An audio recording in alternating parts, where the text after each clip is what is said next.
Welcome back, everyone. It is me, Gemma, again, and I'm now joined by KD. What's going on, KD? How you doing? Hi, Gemma. How are you doing? Hi, James. How are you doing today? I'm good. Just got home from work. I'm excited to start my first casting. So I'm I'm super excited. excited. Excited. Yeah, we haven't gotten a chance to cast together. Is this your first game overall casting? That's super exciting. Yes, my first game overall casting in general. So really looking forward towards this one for sure. Yeah, I this one will be a lot of fun.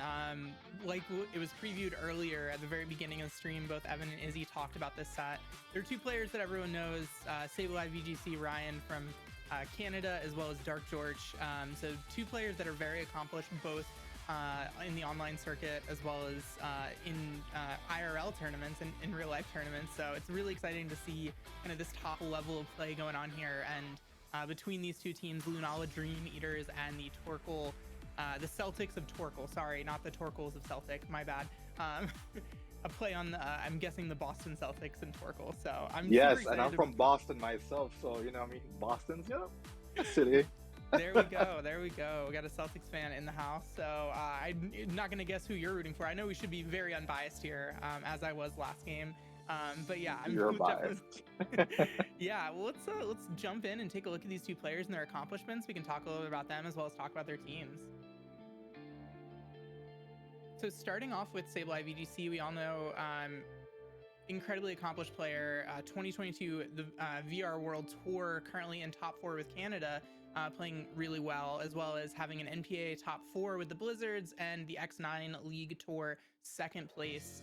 SableyeVGC there with a really fun looking team. And you want to talk a little bit about DarkJorch? Yes. Go ahead right now. So, oh, it's on my end. So yeah, Dark George.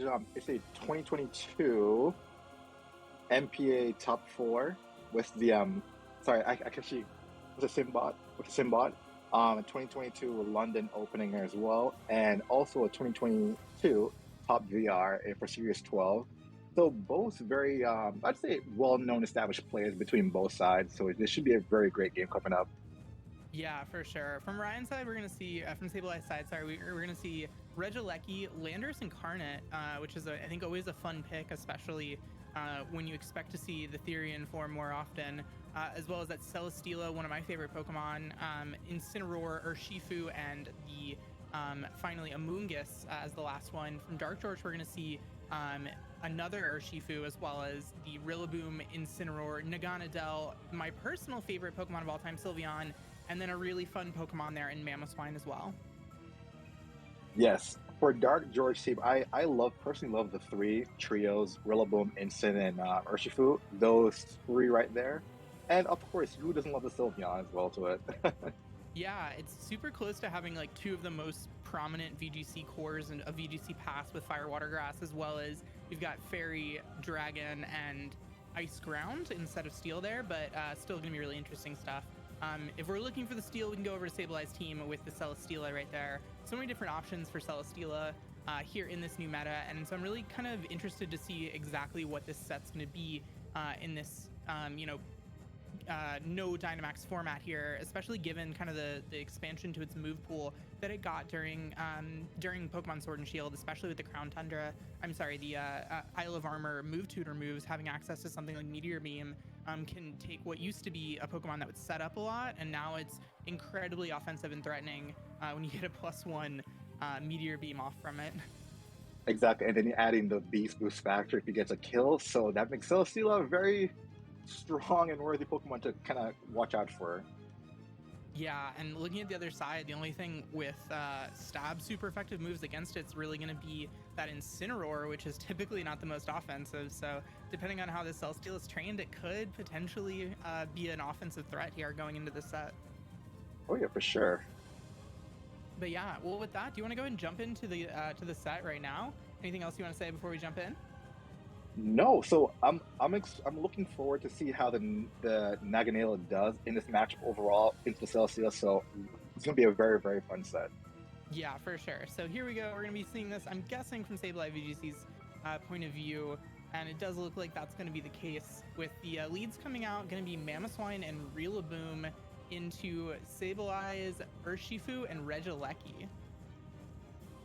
So just from the lead so far, we see the Rillaboom obviously with the grassy terrain going up. And then from DarkJorch side, we have the Rillaboom and Mamoswine versus Urshifu and the Aleki. So it should be a very, very interesting turn one so far. Yeah, neither of these Pokemon really want to see that Rillaboom right off the bat, just because the Stab Grassy Glide obviously is nothing that your Lecky ever wants to take, nor your Urshifu in this case. And as we get a little bit of a preview right here, we see this Urshifu is also not the Sash variant, so going to be pretty difficult for it to live a unintimidated Grassy Glide, but perhaps it's trained to take that. We'll have to see. Yes, and then coming from DarkJorch's side, so right now Rillaboom has free range into any of these Pokemon with a Grassy Glide. So we do see the switch out from SableyeVGC's side from the Urshifu into the Celesteela, and the Protect to kind of scout what the Rillaboom is going to do. We'll also see what the Mamoswine is going to do as well. Yeah, so Rillaboom opting for the fake out here on this first turn as Mamoswine goes for the Icicle Crash there into the Regieleki. So Celesteela going to go ahead and shake off that fake out with its leftovers, perhaps kind of giving away the type of Celesteela that it's going to be. Obviously not going to be carrying that power herb for something like a Meteor Beam, but its typing is still looking really, really strong into DarkJorch's team here. With basically only one Pokemon that can hit it super effectively and stab. So now it's going to have the opportunity to try and be disruptive. Yes, because right now we see the Volt Switch from the Aleki totally pivot out. And I'm going to assume which is to the Incineroar, which we see right now. And then we'll see what the Celesteela does because, like you said earlier, it was that leftover set. So we all know when we see leftover Celesteela, it's going to be the stall one for sure. Yeah, for sure. We get to see, even at Worlds in a Dynamax format, Megan Rattle using the Celesteela in that set, being able to try and set up. But we will see it's actually calling it with the high horsepower with the Rillaboom into the Incineroar switch in right there. Great call. Or I'm sorry, the Mamoswine did that, as well as the knockoff from the Rillaboom into that Celesteela, trying to disrupt some of its healing and recovery. Oh, that was a great play from DarkJorch's side right there because he chipped the... Since the instant is so chipped down now, like once the Incineroar is gone, then like this Rillaboom and Mamoswine combo are going to do a lot more, especially let's say if the Celesteela can't get going, and also it doesn't have this leftovers anymore. So Celesteela doesn't seem super strong, especially for a longer game without the leftovers. But we'll see what happens though. Yeah, losing the leftovers is definitely annoying for that Celesteela, but we do see here it has the ability to continue to heal itself up with another move. But given the fact that the Heavy Slam last turn did about 50% into that Mamoswine, don't see a reason, not to try and get some damage off on this turn. The Mamoswine seems like it's kind of doesn't really want to have to stay in on this turn because it either, maybe it gets another high horsepower down on a potential Incineroar switch out. But if you lose your Mamoswine, you're kind of losing most of your super effective damage there. So we will see it as the pivot out. Yes, and we see the pivot out from the Mamoswine, hopefully to catch the switch from the Heavy Slam Celesteela, and then we also see a parting shot from the Rillaboom to also safely switch out as well into, let's see what comes in from DarkJorch's side. And we have the Naganadel, which is one of my favorite Pokemon so far, the non-max format, while the Instant goes for the parting shot as well to switch out. Yeah, a lot of pivoting this turn. The U-turn from that Rillaboom, just doing a little bit of chip damage in this Incineroar at neutral damage because of that dark and fire typing. But Incineroar really, despite all the damage it took, between its berry and the grassy terrain, it's kind of gotten a decent amount back up. And now SableyeVGC here in a pretty nice position. You break any potential sash out of that opposing Urshifu. You have speed control in the form of something like an Electro Web coming out from this Regieleki. And potentially are in a really, really nice position to try and pressure DarkJorch into having to make a move here. It feels like SableyeVGC here much more so in the driver's position on this turn, but has to still make a really smart call and has to call it right. That's correct, because right now we know the Aleki can easily go for an electric move right now, but we also have to think about the Mamoswine swap in, so make sure Sableye doesn't Thunderbolt into a Mamoswine swap. And I'm very curious if this Naganadel can actually touch the Celesteela in front of it right now, because some of them usually have a fire move for Celesteela, but we'll find out in one moment. We see the switch though. Yeah, we do see the switch out right there, going to the Rillaboom, wanting to get a resist rather than a water weakness, which is, I think, a good call. And then we see the Volt switch into the Naganadel there. If it is carrying something like Flamethrower, that's going to be the most threatening to the Celesteela of the Pokemon that are remaining. But great positioning here from Sableye, being able to bring the Incineroar back out, get an Intimidate down onto this Rillaboom, as well as kind of force it into having to click that Fake Out next turn because you have access to your own Fake Out. Mm-hmm. Yes, and we see now the Intimidate on both the Pokemon. So we don't see a Fire move. We see a Draco Meteor into the Eleki switch, into the Instant, and the Incineroar unfortunately has dropped from that hit. So there's no more Fake Out or no more Pivoted or no more Intimidate from Ryan's side. And now we see the Beast Boost from Naganadel, which is a special attack, plus the Life Orb. So very interesting Naganadel set. For sure. And then now finally the Heavy Slam will come out, and because Naganadel is not particularly the most bulky Pokemon, it's not going to live that Heavy Slam right there. It's also not the heaviest Pokemon, if I recall correctly, but I don't quite memorize all these Pokemon's weights, despite the impact it has on moves like Heavy Slam. But yeah, and now you're in a position where the opposing DarkJorch still has access to Fake Out on this turn. So it's a little scary with both Fake Out and Urshifu. Really, one of these slots can just get doubled into and not be able to move, as well as take a ton of damage, despite the fact that it could go for something like a Protect. So definitely in a tougher position for Sableye here. Gonna go ahead and smartly, I think, pivot out here. Yes, and Celesteela still looks very threatening right now. I know it can't touch. It depends on the moveset on the Rillaboom, which I see the Leaf Cheat and Heavy Slam. Celesteela does very good against both these Pokemon minus the Urshifu attack, so we'll see how much damage this does overall right now to Sableye's team. Okay, so we see the perfect pivot into the Urshifu from Sableye right there to take as minimal damage as possible from the other Urshifu. Yeah, for sure, and kind of critically, they're doing just under half. You are threatened by that opposing Rillaboom, which still, if I recall correctly, still has -1 from the Intimidate from the Incineroar switch in a few turns ago.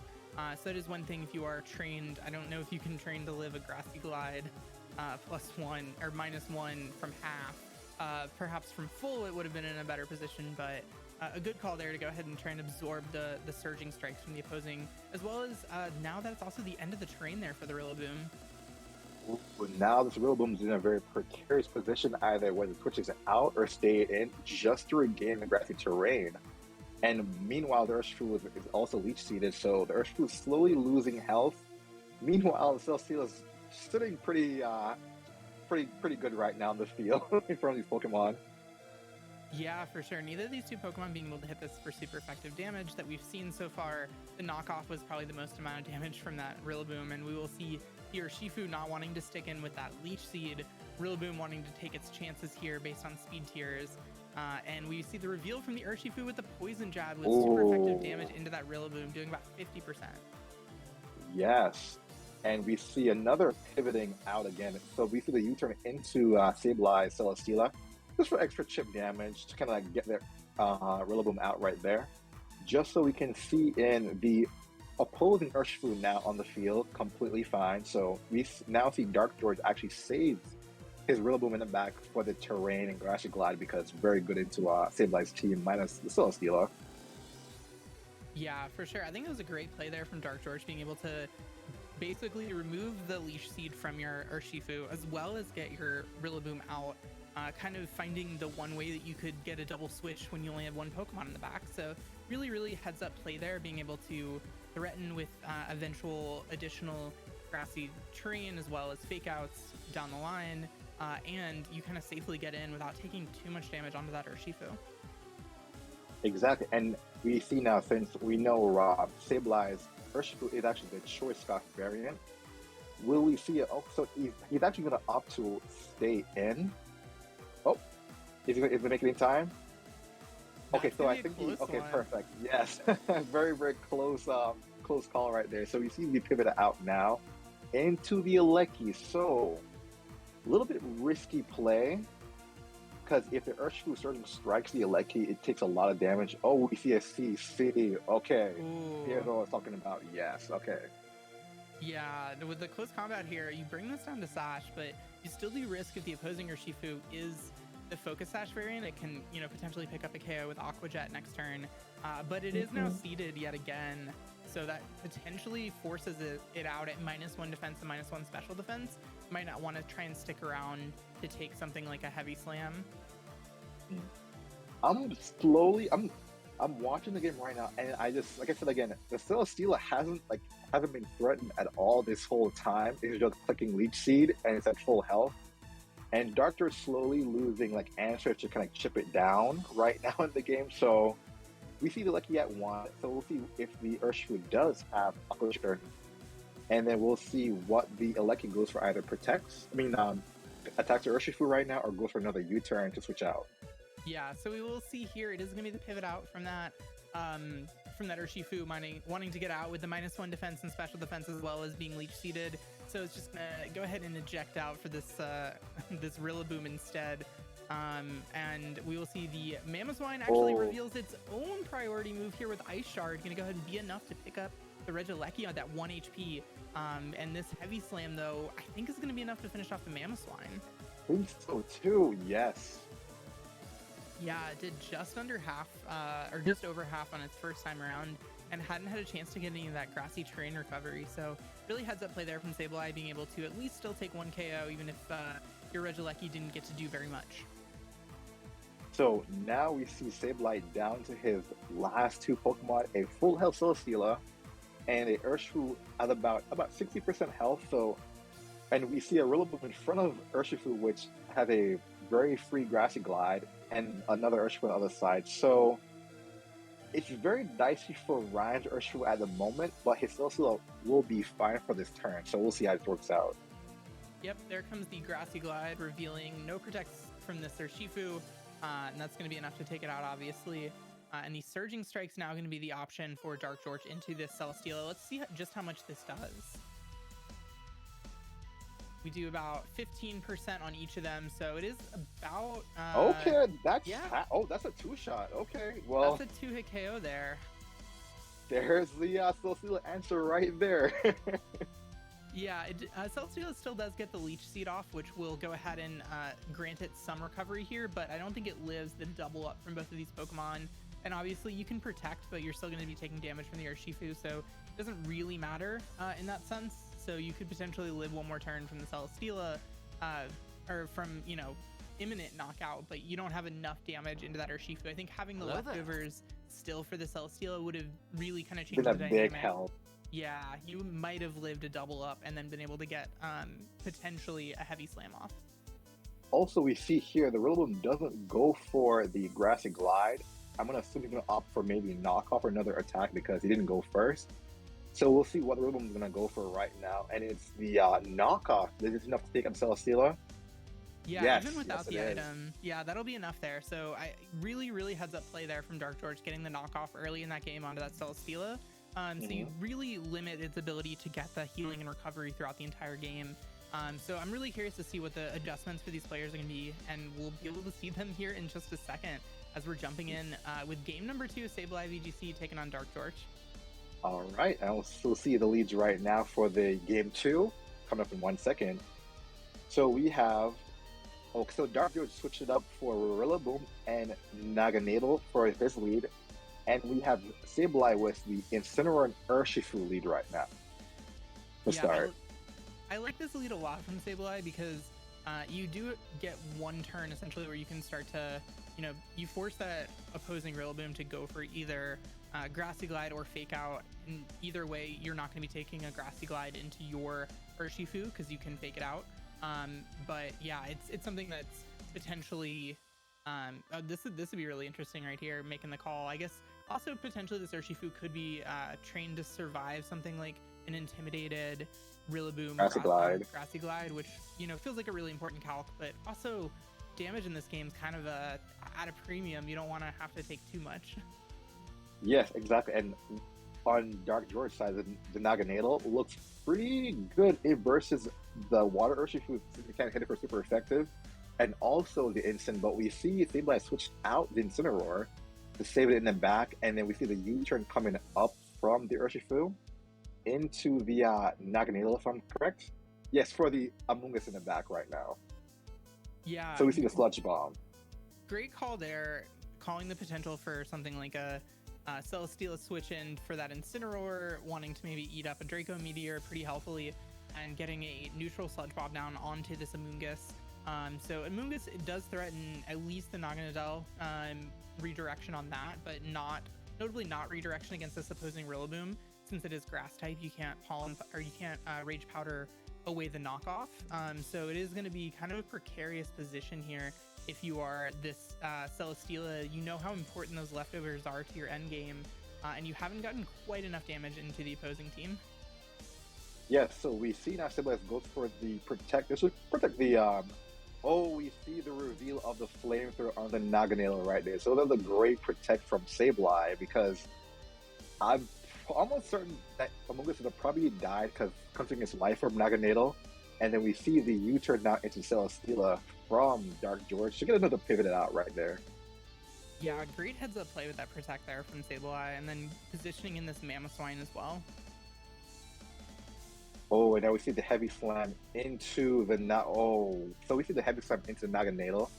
From game 1, we do know heavy slam is a 2-shot on both the Mamoswine and the Naganadel now. So Celesteela does have to be very careful with how it stays in front of the Naganadel, considering it does have flamethrower right now. Yeah, for sure. I don't think a neutral flamethrower is necessarily going to take out the Celesteela, but obviously it does threaten a bunch of damage onto Amoonguss, and you also kind of are threatened by that Mamoswine right there, with the fear of something like a protect on Naganadel, and then like a avalanche into the Amoonguss could potentially be really disastrous on this turn.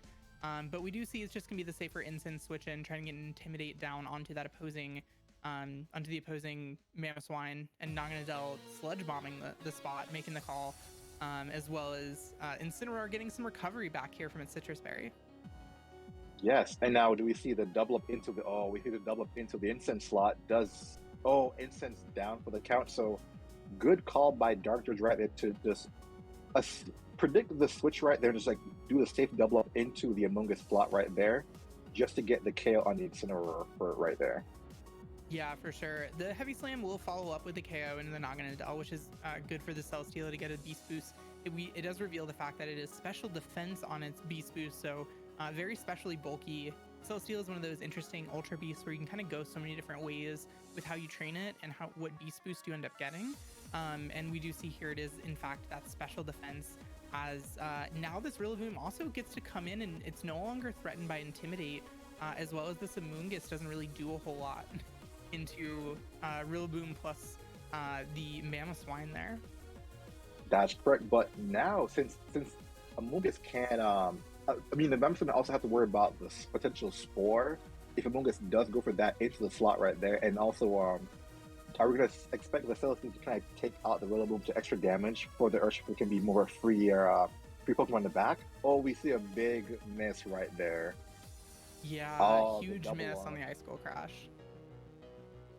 And Amoonguss also losing its Brocky Helmet there to the knockoff, as Celesteela will respond here with a Heavy Slam into that Rillaboom. Not quite enough damage, but it's really close, and the Amoonguss gets its Spore off. That was a huge miss in terms of the Ice Skull Crash.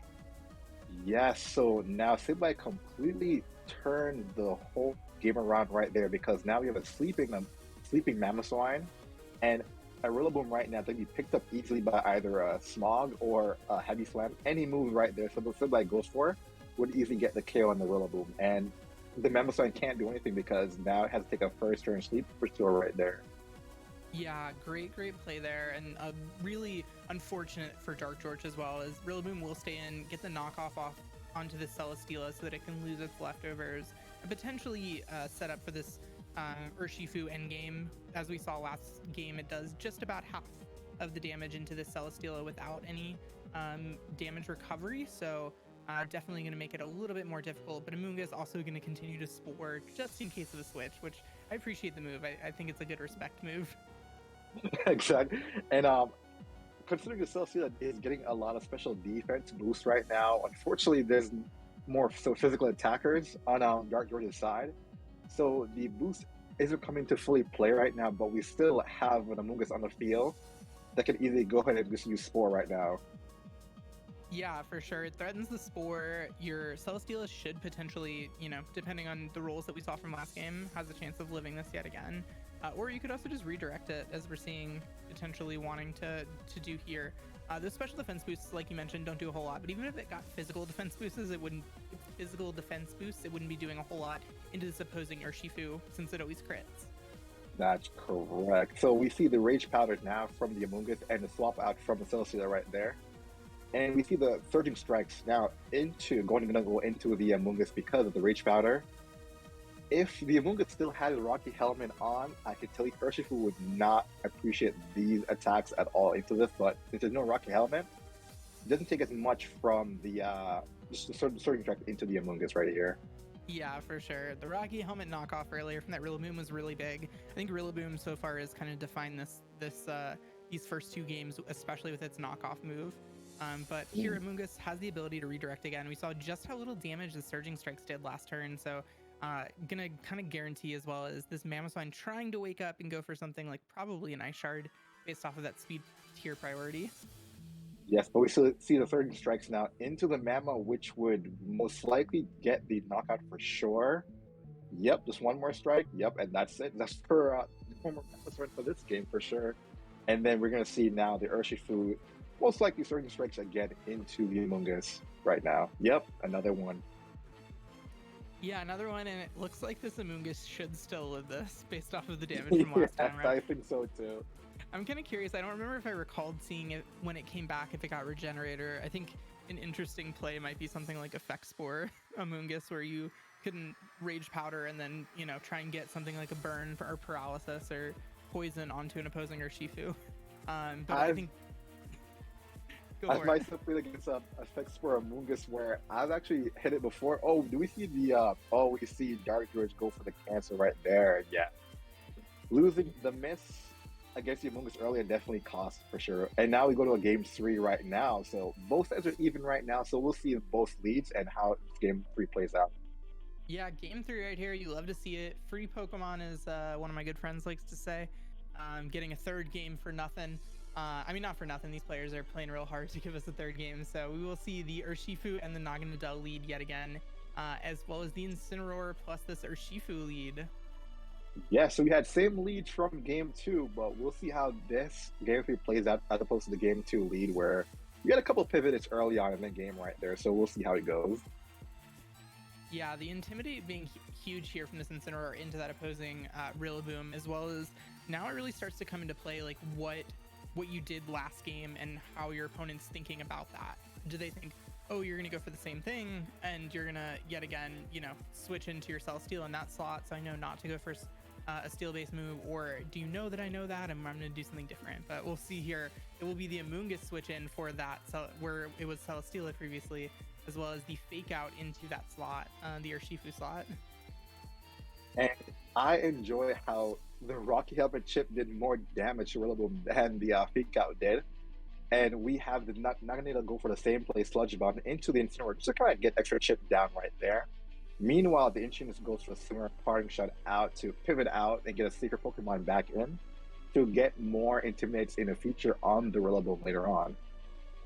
Yeah, we've seen just how important those Intimidates are onto that Rillaboom, as well as being able to pivot your Insta and having access to Fake Out, especially in a no-max format, is so key. Being able to disrupt your opponent, as well as just try and guarantee one slot's not doing something for a turn. They can't just Dynamax to avoid it. So really kind of comes into play with the Spike Myth Cup meta of like how different it is and how much more similar to previous VGC formats it is. Yes, 100%. The anything with Fake Out now has increased. The overall value of Fake Out has gone up a lot more because you can't max to avoid Fake Out. So back to what you said, Fake Out is very disruptive. And for the game, we've actually seen DarkJorch switches out his Naganadel to the Mamoswine right there, and then we see the Rillaboom going for the knockout to get rid of the leftovers earlier than later right there for the Celesteela. Yeah, good play right here, heads up, going for the Heavy Slam into the Rillaboom, as well as the Spore into the opposing Mamoswine on the switch in, so it doesn't threaten ice type damage into this Amoonguss, which has to be front of mind for Sableye here, given the fact that last game the only reason you're in it is because of a miss on that Icicle Crash. that would have surely taken out the opposing Amoonguss. The other important thing here is that Amoonguss still has its Rocky Helmet, so potentially later on it might completely invalidate an opposing Urshifu. So I'm really interested to see kind of how SableyeVGC is going to value this Amoonguss going forward. If, you know, preserving the Rocky Helmet to beat the Urshifu is something that's really important, or risk getting knocked off here. Yes, and then because the Mammothon came in on the score right there, there's really nothing on the field right now that's really threatening Amoonguss for any KOs right now. So Amoonguss can really just put things to sleep and just chip things down right now, where we see the double up into the Rillaboom, which gets rid of the Rillaboom on DarkJorch's side altogether right there. So Urshifu in the back for SableyeVGC is looking a lot better right now in the game. Yeah, for sure. Without access to that Rillaboom, it's going to be really, really tough to slow down this SableyeVGC Urshifu, as we've seen in the rest of the games, as how much of a factor the Rillaboom's played. So now you have a sleep Mamoswine, which could wake up this turn. Its first turn that it could, versus as well as that Naganadel, which is threatened by, you know, 2-hit KO from Heavy Slam or getting Spored. So you have to really choose who's going to get the Flamethrower, and it's going to be a little bit safer of a play here going for the Protect. Yeah, so actually waiting for the Protect is kind of like stall at one more turn of this sleeping Mamoswine just in case to have it wake up, and we see the Mamoswine with another turn of sleep. So we'll see if it, we see the Celesteela Heavy Slam into the Protect right there. So no, nothing happened on Rand's side, and meanwhile DarkJorch kind of like stall at one more turn of the sleep. So I'm going to assume this turn right now the Mamoswine does wake up, so the Amoonguss could be in some serious problems right now on this turn. Yeah, it's the Amoonguss obviously can be threatened. Something like, I'm curious to see what a unintimidated Ice Shard does into it, or even Icicle Crash. Ice Shard would be kind of nice, so you get Naganadel, the Flamethrower, into the Celesteela instead. But we will just see opting for the Flamethrower should be enough. Oh, we see that there's no redirection. No redirection, as well as the live. I mean, the 3-turn sleep on the Mamoswine. Yeah, that's rough stuff right there. And that will do about 75% of as we've seen, as well as get the Spore off. So the good news, if you're DarkJorch, you know that your Mamoswine is waking up this next turn. The bad news is at what cost? Now you're knocking the Dells asleep. You did knock out the Celesteela. You did knock, you know, like chunk it down quite a good bit. So another attack there, and perhaps it's in range of something like an Icicle Crash. But you have to be aware of the fact that there's redirection still in the field with that Amoonguss, or the Amoonguss can threaten yet another Spore if you opt to go for the Celesteela. Yes, and then we see now from Ryan, like SableyeVGC's side, he's going to actually switch the Celesteela out into the Urshifu to take an Ice move very well, and then we see the Amoonguss now going, I think that was a Spore into the Naganadel slot. Yes, I think he called it right. He did Spore the calling the switch in right now on DarkJorch's side.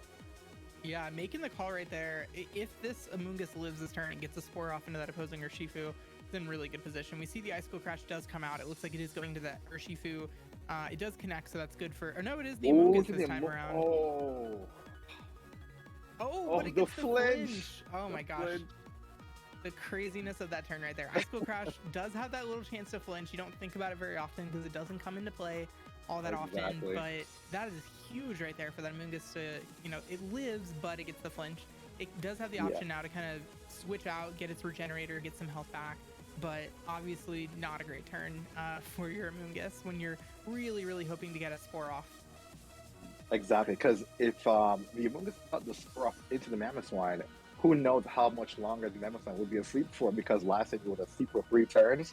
So the flinch actually prevent the Amoonguss from moving right there. So SableyeVGC could actually, because I couldn't move for the Amoonguss, so DarkJorch could switch out into the Naganadel, and we see another swap from SableyeVGC right now into the Amoonguss slot to predict, just kind of like save the Amoonguss for the later game at the end.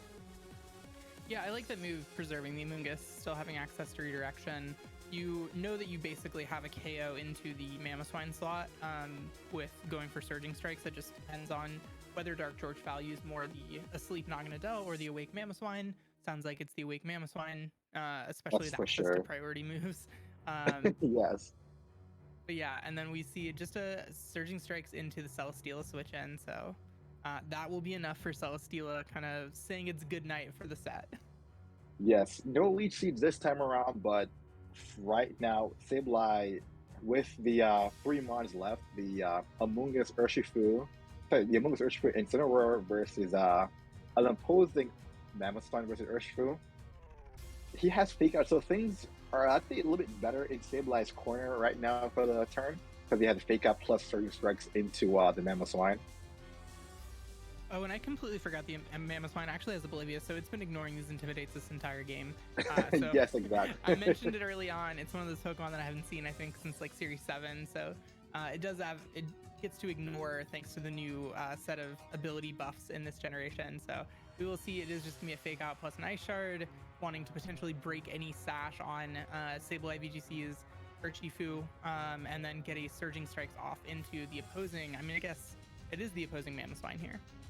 Yes, and we see the certain strikes will be easily enough to completely take the Mammothstone off the field right there. And then we saw, was that the fake out into the Urshifu? Yeah, it was a fake out okay. there. So yeah, I mean, at this point, it's a 3v1, which is going to be incredibly difficult to come back from, especially when you have an Urshifu that's almost full health, and then an Amoonguss that's still with around. Rage Powder. Yeah, because I was going to say, if the Amoonguss does have the Rocky Helmet right now, then this would not be a good match at all for the Urshifu right now in the game. Okay, so we saw the switch out right there, and we see Surging Strikes into which are the Pokemons right now. So we see the Amoonguss right there.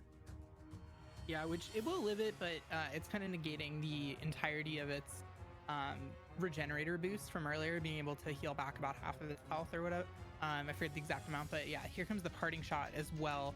It doesn't matter much if you're going... Yeah, it doesn't matter much if it's going for Surging Strikes, but if it is going to be forced into non-Surging Strikes moves into the opposing Urshifu, then you've really kind of locked it in. Then the Intimidate's going to add up. Yeah. You got one Intimidate, one parting shot on it, so if it wants to go for something like Close Combat or something that's not very effective, then you're kind of forced into this. Yeah, so we see the Rage Powder here from Sableye, of course, to kind of like make the Urshifu don't get any damage this turn. So we see the CC into the opposing Urshifu does about 70% to the Urshifu right there. So it's actually the easy 2-hit right there. And then we see the Rage Powder into the Surging Strikes into the Rage Powder now to get rid of the Amoonguss. But we know Incin is in the back with Fake Out on the next turn. Really, really well played endgame here for SableyeVGC, being able to ensure that you get 2 close combats off without having to take any damage with your own Urshifu. You know, preserving the Rage Powder as well as preserving the Fake Out here means that you guarantee get 2 attacks off where your opponent can attack you. Which will wrap up the game as we saw based off of the damage from last turn, unless something incredibly crazy happens. But I think we're going to likely either see a forfeit here or potentially just watch the Urshifu go down to a fake out plus close combat. And we will see it as just going to be the forfeit. Yeah, that was a great game played from both sides. And like how game one was won by DarkJorch, and then Sableye brought back the game 2 and game 3 right there. Great game played on both sides right there. Yeah, I think just like how impactful that Rillaboom was, and just like how many assets Sableye had to dedicate in order to maneuver around it, I think just really kind of defined the flow of that game. And like the better you're doing at taking out that opposing Rillaboom and you're making it so it's not threatening your Urshifu, you're really kind of opening the door to being able to win the game there, as we saw in both of those sets. So yes, 100%. Well, that was an awesome set right there. So that is actually gonna, with that, the Dream Eaters and the Torkoals are actually 4-4 for the week. So there's that's gonna end up being a tie in this team. So really crazy end game there. Congratulations there for Sableye for getting the win to force a tie. So awesome stuff from both these players. And I believe up next we're gonna send this back over to Evan and Izzy to close us out for the night.